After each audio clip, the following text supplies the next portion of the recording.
একটা বাড়িতে এসেছি, তাদের শাড়ির শান্তিপুরে শাড়ির ব্যবসা। এই যে শাড়ি, ছাড়ছি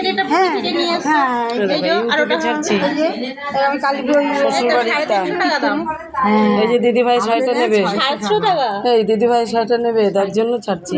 দিদিভাই তাকান। আমি ওই জন্য তো বললাম দিদিভাই দেখছি এখনো পছন্দ করেনি। দিদিভাই এখনো পছন্দ করেনি। কালারটাও দেখো খুব মিষ্টি। আমার মা শাড়িটা পরেছে, এটাও ভালো লাগছে।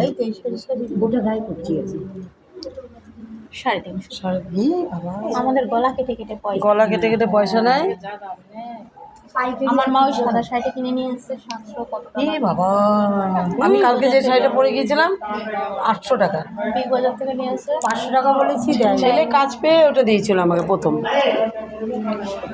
এই একটা শাড়িগুলো দেখলেই পরতে ইচ্ছা করে। এই একটা কালার পুরো আরাম। এই কোনটা দিচ্ছিল তোমাকে বলছিল? আমার সঙ্গে সাদাটা নিয়ে, আরে মা একটা কিনেছে সেম 700 টাকা। এখানে আবার দাঁড়িয়ে যাও। এদের বাড়িতে এসেছি।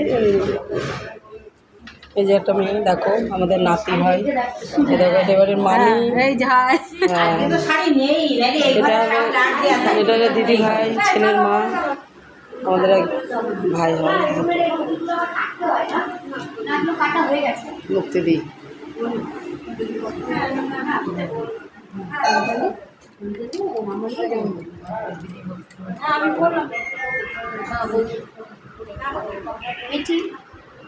হাই করো করো।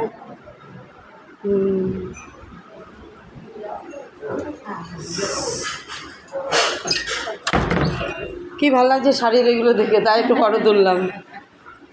ফটো তোল মানে কি, ওই ঠাকুরের ছবি টবি ছাড়ি তো।